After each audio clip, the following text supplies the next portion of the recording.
Ini selamat pagi, Namo Buddhaya.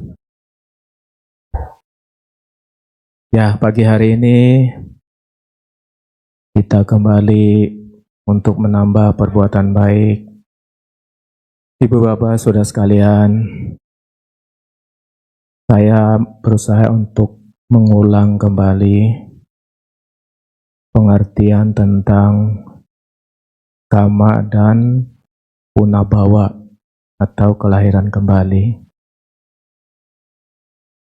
Ya, memang sebagian umat Buddha sudah tidak asing lagi tentang karma. Apalagi juga karma sekarang dipakai oleh yang bukan Buddhis. Kata karma sekarang sudah umum. Ya, di masyarakat kita juga sudah umum mengenal karma. Ya, mungkin nggak tahu ya. Sepertinya senang banget orang kalau mengatakan karma. Di zaman Sang Buddha juga kata karma sudah digunakan.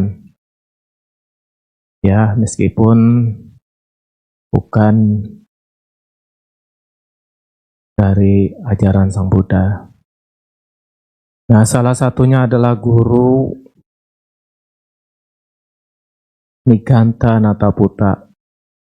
Ya, mereka juga mengajarkan tentang karma. Sang Buddha juga mengajarkan tentang karma.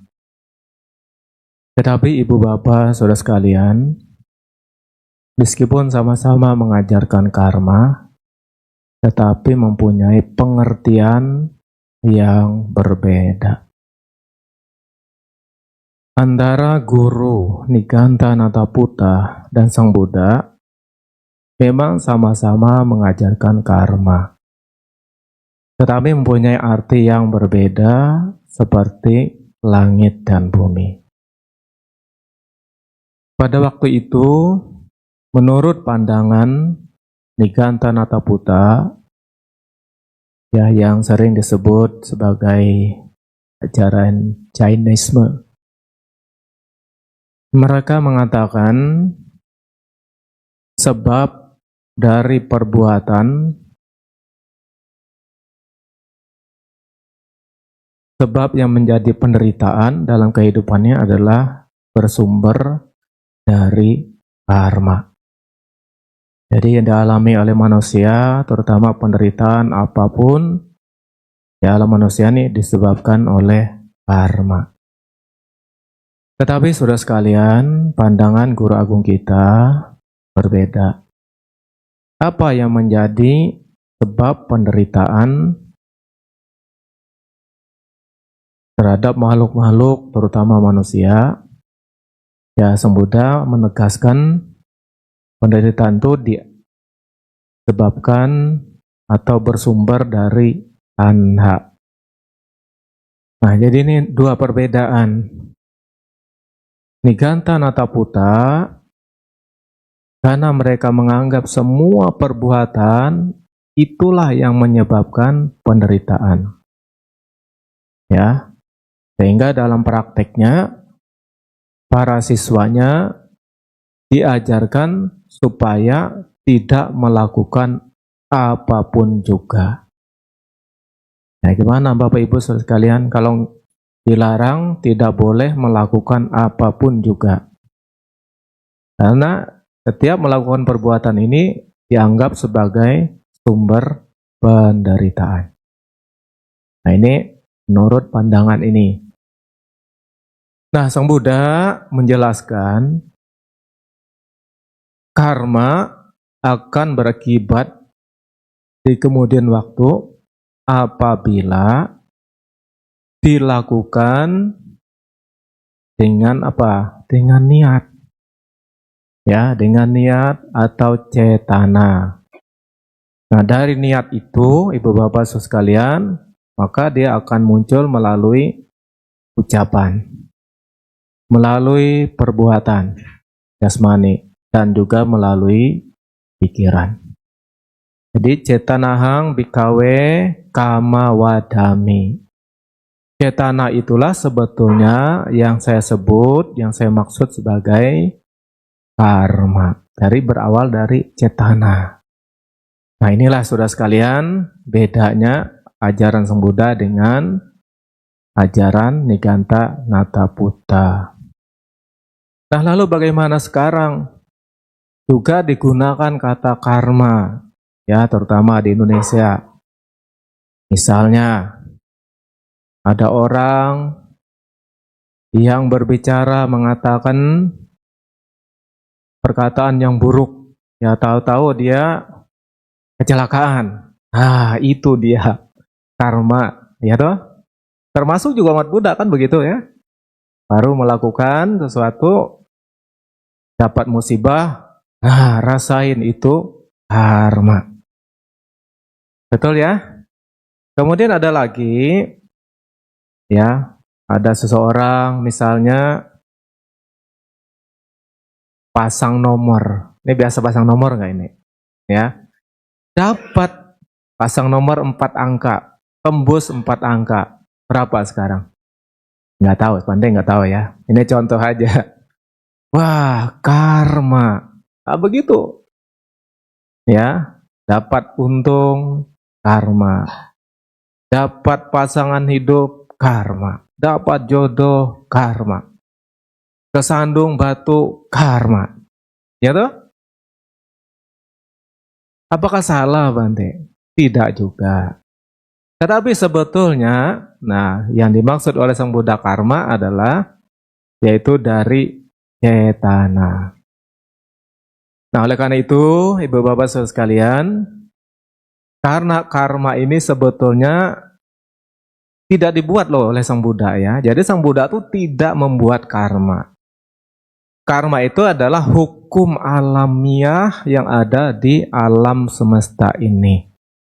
Hukum alamiah ya, ingat. Karena ini hukum alamiah akan berlaku untuk semua makhluk hidup. Apalagi manusia. Ya, siapapun yang berbuat melalui cetana terlebih dahulu, ucapan dan perbuatan jasmani akan berakibat di kemudian waktu. Karena itu berakibat, saudara sekalian, maka karma ini juga mempunyai tugas. Apa tugas dari karma ini? Ya, jadi selain berakibat di kemudian waktu, karma ini punya tugas atau kica. Apa tugasnya? Tugas dari karma ini adalah melahirkan makhluk-makhluk di 31 alam kehidupan. Ingat. Jadi tugas karma ini salah satunya melahirkan, termasuk melahirkan kita ini. Nah, proses kelahiran itu melalui 4 cara. Pernah dengar nggak? Melalui 4 cara proses kelahiran. Ada kelahiran melalui kandungan. Nah, ini biasanya bisa lahir sebagai manusia dalam kandungan seorang ibu. Bisa lahir dalam kandungan seekor binatang. Nah, kemudian cara yang kedua adalah lahir di tempat yang lembab. Ya, dijelaskan di situ seperti kelahiran ikan, katak, dan lain sebagainya. Termasuk juga nyamuk. Ini termasuk kelahiran di tempat yang lembab atau mungkin di tempat yang kotor. Ya, yang busuk-busuk. Itu ada juga, ya seperti belatung dan sebagainya. Ada lagi kelahiran melalui telur. Ya. Nah, jadi saudara sekalian, kita sebagai manusia ini sebetulnya juga sudah pernah mengalami kelahiran dalam kandungan, melalui tempat yang lembab, melalui telur. Ya, biasanya kalau melalui telur, ya secara otomatis jadi anaknya binatang. Kemudian yang keempat, kelahiran melalui cara spontan. Nah, spontan ini nggak perlu kandungan, nggak perlu telur, nggak perlu juga tempat yang lembab, tapi spontan. Ya, dijelaskan di dalam Dhamma itu seperti kelahiran di alam bawah. Ya, di alam bawah itu alam niraya. Mungkin juga jadi peta atau setan. Jadi kelahirannya adalah spontan. Dan selebihnya lahir di alam surga. Ya, di alam surgawi juga secara spontanitas. Nah, saudara sekalian, jadi kalau ada seseorang di alam manusia ini meninggal, kemudian lahir, katakan saja di alam surga, mereka lahir di secara spontan. Jadi nggak perlu orang tua sebetulnya, ya. Jadi kelahiran itu tidak harus melalui orang tua. Nah, itulah hebatnya karma, ya. Ini sebetulnya ada hukum ini. Ya, ada hukum karma yang bertugas melahirkan makhluk-makhluk di 31 alam kehidupan. Nah, jelas ya. Jadi kita ini sebetulnya disebabkan oleh karmanya. Nah, karma ini juga bertugas selain melahirkan, nanti ada tugas yang lain. Ada yang bertugas menyuburkan akibat karma yang lain, ya, menyuburkan. Jadi supaya segera berbuah. Nah, ini jadi kemungkinan bagi umat Buddha nanti kalau pengen karma baiknya segera berbuah, itu bisa saja ya karma yang lain ini juga mendukung berbuahnya karma yang lain. Karena ada tugas karma itu adalah menyuburkan, mempercepat berbuahnya karma yang lain. Ya, ini kalau belum sempat berbuah. Ya, kalau yang sudah sempat berbuah, kalau sedang berbuah, ada juga karma yang bertugas untuk apa? Supaya buahnya itu berakibat sempurna. Ya, jadi sempurna. Buahnya itu sempurna, tidak kurang. Ya, tidak kurang. Atau bahkan bisa lebih. Ya, ada itu. Kemudian tugasnya lagi adalah membantu Janaka karma untuk ini mendorong badan jasmani dan batin supaya apa? Bertahan lebih lama, bertahan lebih maju dan lebih lama. Ya, mungkin saja ya bisa juga kalau kita lahir dalam manusia umurnya bisa lebih panjang. Bisa, saudara sekalian. Nah, tahu nggak kehidupan manusia? Itu bisa panjang turun naik. Ya, kita ini bisa lahir dalam manusia itu bisa mencapai 100.000 tahun lebih. Ada masanya. Ya, jadi ada masa kehidupan yang mana usia manusia mencapai 100.000 tahun lebih. Tapi masa itu juga tidak abadi. Nanti pelan-pelan masa itu akan berubah. Turun 80.000 tahun, turun lagi 50.000 tahun, turun lagi 40.000 tahun. Ya, jadi siklus kehidupan itu tidak kekal. Nah, di zaman Sang Buddha, umur manusia itu rata-rata berapa? 100 tahun. Sekarang umur manusia berapa rata-rata? 75. Ya, 75 udah panjang ya sekarang untuk ukuran sekarang. Ya, nanti turun lagi. Ya, bisa 50 tahun, bisa 40 tahun, 20 tahun sampai nanti 10 tahun. Ya, diramalkan oleh Sang Buddha. Pada saat rata-rata 10 tahun, nanti masa berkeluarga berapa? Hanya umur 5 tahun. Mungkin juga balita sudah merit. Ada itu, ya. Nah, sudah sekalian. Jadi umur manusia itu turun naik. Nah, ini siklus kehidupan. Tapi turun naik ini bukan berarti tidak ada sebabnya.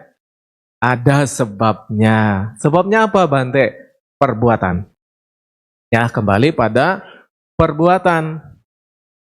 Ya, biasanya perbuatan yang bagaimana yang menyebabkan usia itu bisa pendek. Biasanya perbuatan melanggar sila.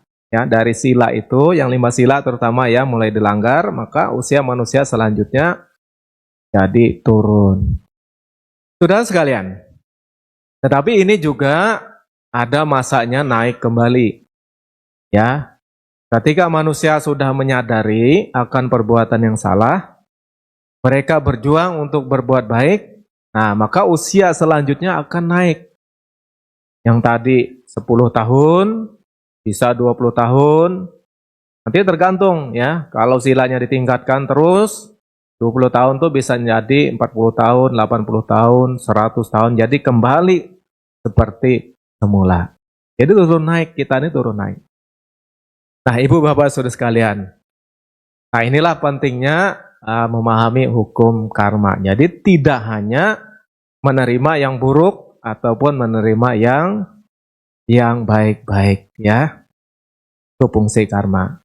Nah fungsi yang lain adalah bisa juga menekan, mengolah, menyelaraskan. Ya, menekan, mengolah, menyelaraskan dari suatu akibat dari satu sebab yang lain. Nah, jadi ini umat Buddha berkemungkinan, ya. Jadi kalau merasa misalnya saya ini hidupnya banyak kesulitan, banyak penderitaan, ya. Sekarang saudara sudah mau belajar dhamma, ya, mau ke wihara, berbuat baik sebanyak-banyaknya. Nah ini sebetulnya bisa juga digunakan untuk apa? Menekan karma-karma buruk yang sudah terlanjur kita perbuat. Jadi ini kesempatan kita, ya, bisa dirubah. Nah bisa dirubah. Jadi kalau terlanjur sudah berbuat buruk karena tidak ngerti, ya, karena tidak paham atau tidak ngerti ajaran Sang Buddha, ya toh. Nah sekarang sadar kita paham ajaran Buddha. Nah sekarang nih inilah kita saatnya untuk apa? Berbuat baik sebanyak mungkin. Untuk apa? Salah satunya adalah untuk mengubah, kalau bahasa umumnya namanya mengubah nasib, ya. Tapi dalam Buddhis itu nasib tidak ada, karena nasib itu ada sesuatu yang tidak bisa diotak-atik atau takdir, ya. Tapi pandangan Buddhis sesuai dengan karma ini, karma itu masih bisa ada kemungkinan ya diubah. Nah ini ya, ini manfaat kita berbuat baik. Nah karma yang lain juga bisa juga, kalau karma buruk kita misalnya berbuah atau karma baik kita berbuah, tergantung ya.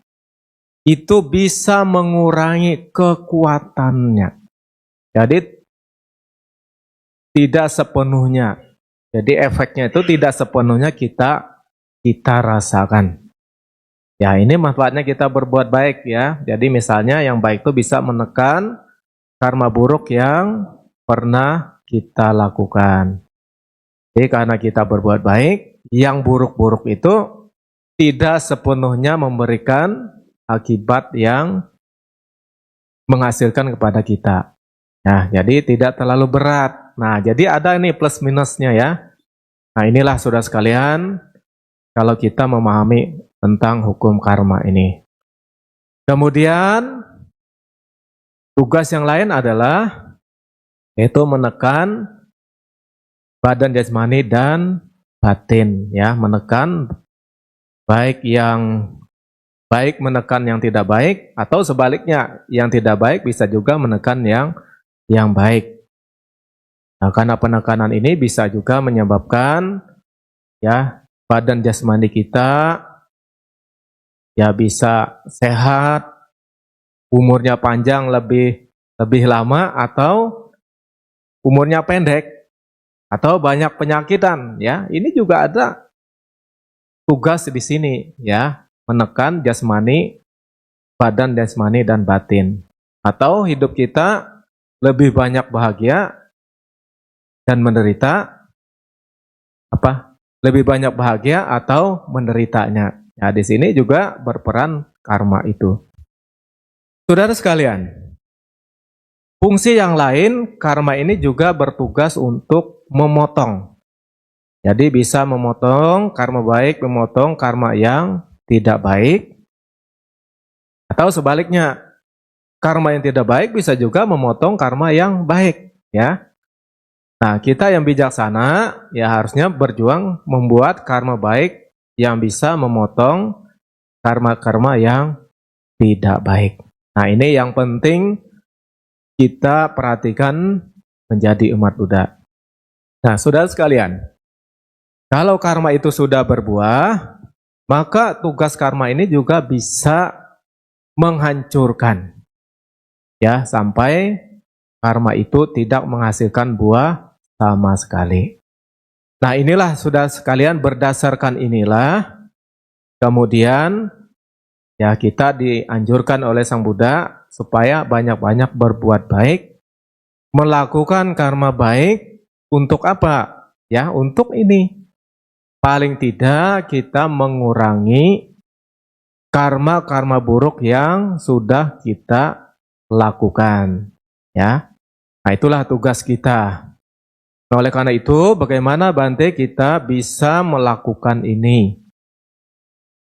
Bagaimana karma bisa menghancurkan karma yang tidak baik, atau paling tidak menghancurkan, melenyapkan yang namanya penyebab karma atau tanha. Nah, inilah salah satu ajaran Sang Buddha, ya, bedanya. Jadi ajaran Sang Buddha menjelaskan sebab dari penderitaan tidak lain dan tidak bukan adalah karena diawali dari tanha atau nafsu keinginan rendah. Ya. Nah, oleh karena itu, beliau menunjukkan jalan supaya tanha ini bisa dilenyapkan dengan apa? Dengan karma baik. Nah, lalu bagaimana kita membuat karma baik yang bisa melenyapkan tanha atau sebab dari penderitaan ini? Maka Sang Buddha mengajarkan 3 tahapan. Tahapan yang pertama adalah melalui pelaksanaan moralitas atau sila. Tahapan yang kedua melalui meditasi. Nah, kemudian kalau sila, meditasi dilaksanakan, ini nanti akan menghasilkan panya. Nah, jadi dari praktek inilah sila, samadhi, dan panya inilah Ibu Bapak yang bisa paling tidak mengurangi sebab penderitaan, atau syukur-syukur bisa melenyapkan sebab penderitaan. Yang kalau kita jabarkan tidak lain dan tidak bukan adalah jalan tengah berunsur 8. Nah, Ibu Bapak Saudara sekalian, jadi karma itu sekali lagi ya sangat erat hubungannya dengan kelahiran kita pada saat ini. Ya. Nah, ini juga bisa kita perhatikan, apakah kita lahir saat ini menjadi orang yang beruntung, yang sehat, ya, usianya panjang, rezekinya banyak. Nah, di situ ada peran karma-karma yang tadi, ya, perbuatan kita yang sudah kita lakukan. Nah, dari sinilah Ibu Bapak Saudara sekalian, setiap orang dilahirkan tidak sama. Ya, meskipun orang tuanya sama, ibunya sama, ya, ayahnya sama, ya, anaknya juga dilahirkan belum tentu sama dalam hal karma, dalam hal perjalanan hidupnya. Saudara sekalian, karma ini juga membuat kita berbeda, ya. Berbeda dalam dalam kehidupan ini. Ya, kita banyak belajar sebetulnya, bisa kita pelajari. Ya, jadi ada orang dilahirkan dalam suasana yang sehat. Nah, Ibu Bapak Saudara sekalian, sehat nggak? Banyak sehatnya atau sakitnya ini? Ya. Coba kita bisa loh perhatiin. Kita ukur aja. Dari usia sekian sampai sekarang, apakah saya banyak sehatnya atau penyakitnya? Ya toh? Apakah saya banyak senangnya atau menderitanya? Itu bisa dirasakan, ya. Dalam hal usaha juga sama. Apakah usaha saya lancar atau rezeki saya lancar dibandingkan yang lain? Bisa toh? Bisa. Oh, saya ternyata usahanya lancar. Yang lain banyak usahanya yang kesulitan, ya toh? Itu bisa kita ukur, ya. Nah, saudara sekalian, nah ini semua tidak terjadi kebetulan, ya, tidak terjadi kebetulan. Semua itu didahului oleh itu tadi, ya, sebab-sebab yang telah kita lakukan. Nah, bagi mereka yang menyadari dan mengerti cara kerjanya hukum ini, ya makanya ya mereka gemar melakukan apa? Perbuatan yang baik-baik. Ya, berbuat baik. Jadi tidak gemar untuk meminta atau menerima, ya, tapi justru gemar menanam perbuatan baik. Nah, Ibu Bapak Saudara sekalian, jadi banyak sekali ya contoh-contoh yang bisa kita lihat dari akibat-akibat karma masa lampau yang melahirkan kita, kemudian kelahirannya juga yang berbeda-beda, ya. Nah, kalau kita di sini mungkin saya rasa sudah beruntung, ya. Saudara yang pertama dapat mengenal ajaran Sang Buddha. Itu keberuntungan yang luar biasa. Keuntungan yang kedua, kita dilahirkan sebagai manusia. Nah, jadi gunakan kelahiran sebagai manusia ini dengan sebaik-baiknya. Karena tidak gampang untuk lahir sebagai manusia, ya. Ya, jangan disia-siakan.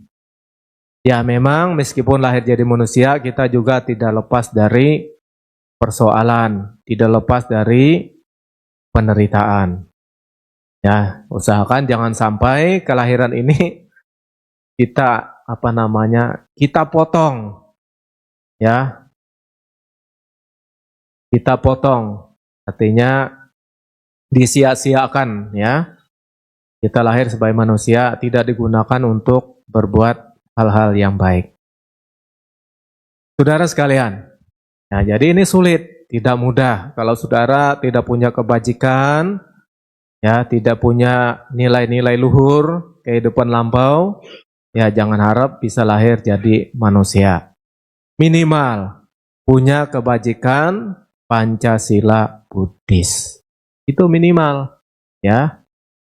Kalau nggak punya kebajikan ini, jangan harap kita lahir sebagai manusia. Karena banyak alam lain, ya, yang sudah menanti, ya.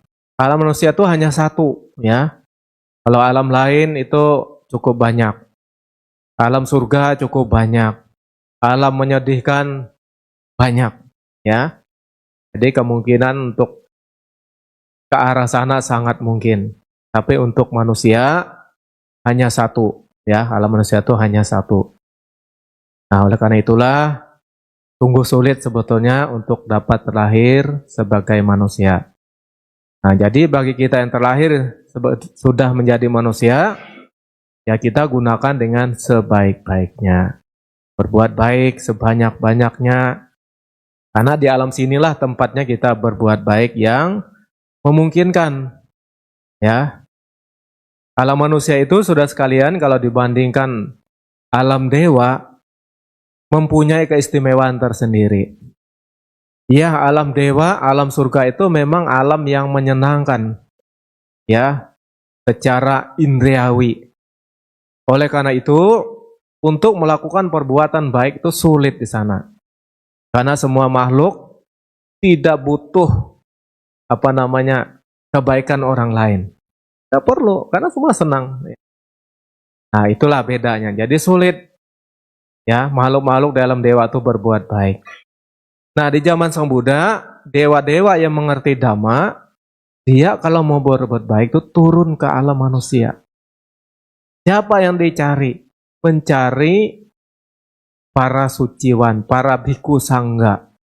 Ya, dia turun ke alam manusia, berdana ke anggota sangga. Pada salah satunya adalah Bante Mahakassapa. Ya, ternyata yang berdana kepada beliau tidak hanya manusia biasa, ternyata dewa.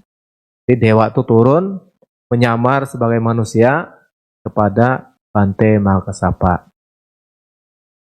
Termasuk juga dewa-dewa kalau mau belajar Dhamma, ya, dia juga turun. Kebanyakan ya turun ke alam manusia. Bertanya kepada Sang Buddha. Ya, hebat Sang Buddha ya. Jadi dewa juga bertanya, berguru kepada Sang Buddha. Kenapa? Karena Sang Buddha itu orang yang sudah sempurna pengetahuannya. Nah, hebatnya Sang Buddha itu sempurna pengetahuannya. Beliau bisa mengetahui kehidupan masa lampau, bisa mengetahui kehidupan yang akan datang, bisa mengetahui asal-usul makhluk-makhluk yang belum dilahirkan, kemudian akan dilahirkan di mana, selanjutnya setelah meninggal akan kemana. Itu beliau semua ketahui kok. Jadi, Dhamma yang diajarkan beliau itu tidak asal-asalan. Ya, tidak ngarang begitu saja, ya. Bukan juga titipan. Ya, tapi ini adalah pengetahuan langsung yang dimiliki oleh Sang Buddha. Oleh karena itulah Sang Buddha itu adalah orang yang sempurna. Sempurna pengetahuannya, sempurna tindak tanduknya, sempurna mengetahui alam-alam kehidupan. Coba perhatikan, siapa yang mengajarkan 31 alam kehidupan? Hanya Buddha. Ya, pada umumnya cuma berapa? Ya, alam surga, alam neraka, alam manusia. Ya toh? Nah, tetapi Sang Buddha mengajarkan kita ada 31 alam kehidupan. Bisa beliau menjelaskan dengan jelas dan rinci. Dan satu lagi, sempurna menempuh jalan kebebasan. Ya, ini Sang Buddha tuh ya. Jadi menemukan jalan untuk terbebas dari apa? Dari penderitaan. Nah, oleh karena itu, saudara sekalian, ada 3 jalan. Ada jalan menuju alam penderitaan. Paham ya? Ada jalan menuju alam penderitaan. Ada jalan menuju alam surga. Ada jalan untuk menuju nibbana. 3 jalan ya, hebat tuh. 3 jalan. Ada jalan menuju penderitaan. Apa bantai jalannya? Jalannya gampang. Tiap hari berbuat jahat saja. Ya tuh? Langgar sila aja tiap hari. Nanti dapat dipastikan setelah meninggal dunia, bahkan tidak usah meninggal dunia, saudara sudah menerima akibat perbuatan jahatnya. Contohnya apa? Banyak sekarang tuh pencuri motor. Ya, kalau belum ketangkap sih surga. Tapi sudah ketangkap. Langsung ya, di situ juga terjadi penderitaan, dihakimi oleh masyarakat. Itu fakta nyata, ya, mencuri, rampok, korupsi dan sebagainya. Penderitaan. Ya, membunuh juga sama, ya, akan mengalami penderitaan. Jadi singkatnya Pancasila Buddhis itu, karena ini berhubungan dengan hukum karma, ya ini akan mengarah pada penderitaan apabila dilanggar. Tetapi kalau dilaksanakan akan menyebabkan menuju apa? Alam bahagia. Silena sugating yanti. Jadi menuju alam bahagia. Nah, alam bahagia di sini minimal lahir kembali jadi manusia. Jadi kalau saudara rajin berbuat baik dari sekarang, meskipun lahir jadi manusia, itu pun juga punya kualitas. Misalnya lahir punya wajah yang cantik, yang tampan, perawakan yang menawan, ya. Itu buah kebajikan. Buah kebajikan. Tapi kan sekarang Bante, orang kalau mau cantik kan tidak harus berbuat baik. Benar nggak? Iya sih gampang. Pergi aja ke Korea. Lakukan apa? Oplas. Operasi plastik.